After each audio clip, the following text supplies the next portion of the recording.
Kita ulang kembali sejumlah berita pilihan dari Bali.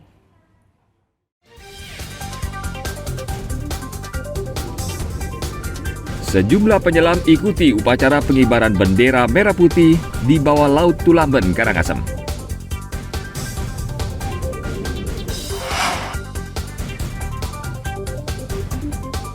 Di tengah perayaan HUT RI, Dinas Pertanian Gianyar tetap gencarkan vaksinasi PMK.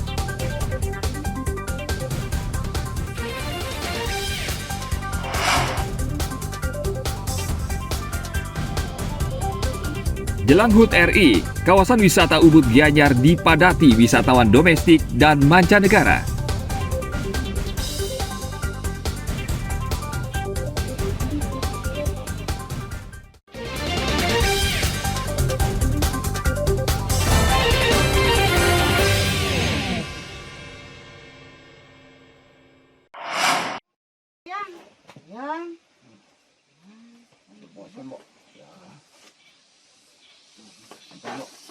Di tengah perayaan HUT RI yang ke-77, Dinas Pertanian Gianyar tetap gencar melakukan vaksinasi PMK.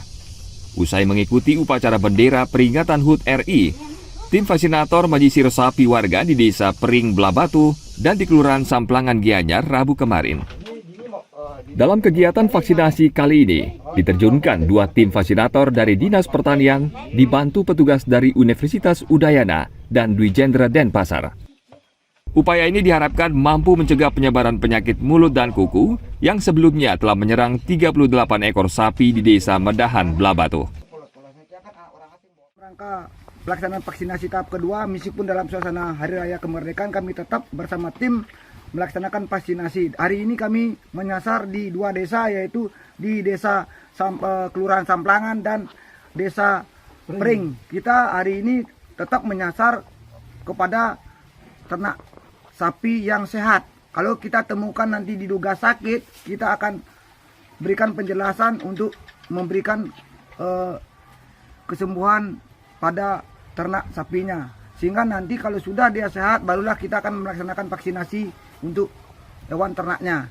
Di sini kita juga melakukan bagaimana penanganan setelah pasca vaksinasi.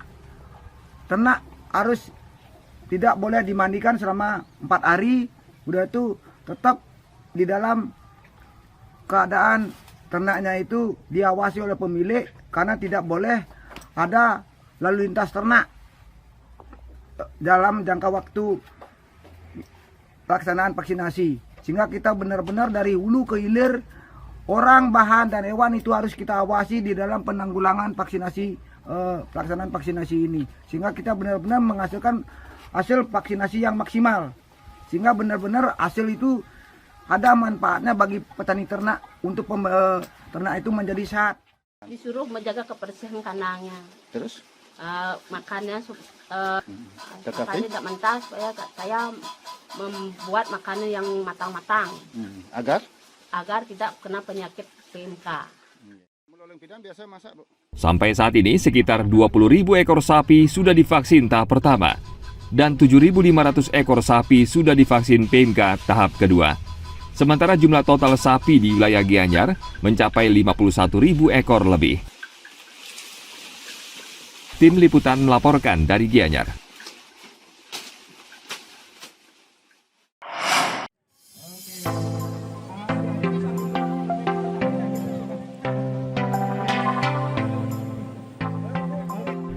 Upaya konservasi dan rehabilitasi terumbu karang saat ini sebagian besar dilakukan di pantai selatan Bali.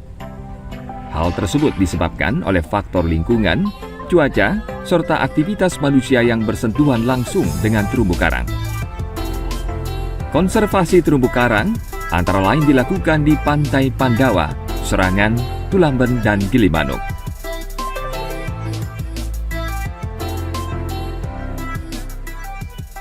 Kalau untuk kondisi terumbu karang di beberapa pantai yang pernah saya tangani, yaitu terutama Pandawa, Tulamben, kemudian di Serangan, dan ada juga yang di Gilimanuk.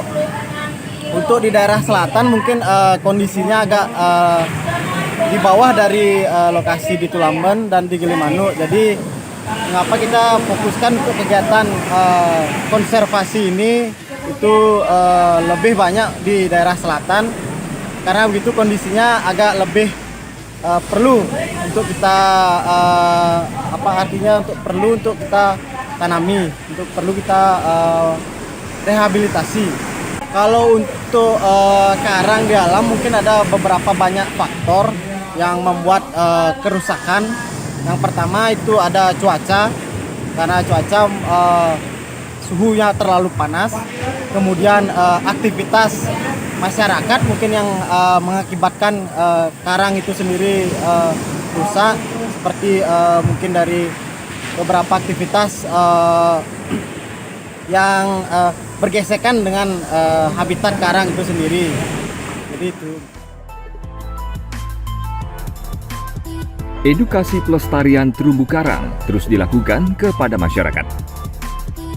Terumbu karang penting untuk dijaga dan dilestarikan karena memiliki banyak manfaat bagi lingkungan dan kehidupan manusia. Agung Gede Agung melaporkan dari Badung.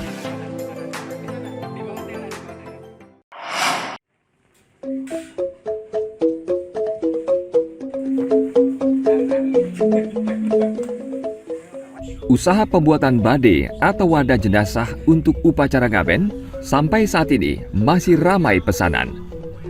Permintaan bade paling banyak pada bulan Agustus karena merupakan waktu yang baik untuk menggelar upacara ngaben. Ramainya pesanan bade antara lain dirasakan perajin di daerah Kapal Badung.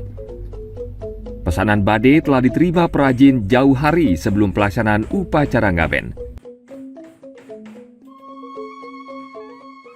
Semasih tradisi kita di Bali untuk upacara ngaben berjalan dengan baik, tapi kami ini dengan industri perusahaan badai seperti ini berjalan dengan lancar, dengan baik. Mudah-mudahan untuk selanjutnya tradisi ini bisa lestari. Jadi prospek masih bagus ya Pak, usaha ini Pak? Masih bagus, bisa kita menjangkau dari teman-teman bisa bekerja untuk ekonomi mereka masing-masing di rumah tangga. Sudah untuk hari ini berjalan dengan baik Pak. Berapa penyerapan tenaga kerja di sini Pak Agung? Kurang lebih tenaga kami ini adalah yang sampai ada yang kerjakan di rumah itu kurang lebih ada 23 orang. 23 orang ya Pak Agung. Niki rata-rata bisa menyelesaikan badai dalam sehari berapa Pak Agung? Kalau dalam sehari ya kalau diborongkan itu semua cukup 1,5 hari satu. 1,5 hari satu badai ya. Itu ukuran tinggi berapa Pak Agung? Ukuran tinggi 4,5 meter ya Pak. Betul. Kalau rata-rata permintaan badai yang paling banyak ukuran berapa nih Pak? Ukuran yang paling kecil paling banyak. Berapa nih Pak? Banyak yang kecil, ukurannya yang 3 meter, yang 2,5 meter. Ya. Itu ada badai-badai yang kecil-kecil. Jadi ukuran nikah yang paling banyak. Okay. Untuk harga nikah berapa Pak? Untuk harga dari 1,5 juta sampai 2 juta dan 3 juta. 3 juta. Yang lain itu sudah termasuk di atas 3 juta, badainya sudah besar. Namanya mopok balik. Jadi untuk bulan-bulan apa Pak Gong biasanya pesanan badai ini meningkat? Pesanan badai untuk bulan Agustus yang paling banyak. Kenapa nih Pak Gong? Karena musim ngaben di bulan Agustus. Dewasanya ini, ya, hari baiknya ya? Ya, ngaben masal itu terutama. Ya.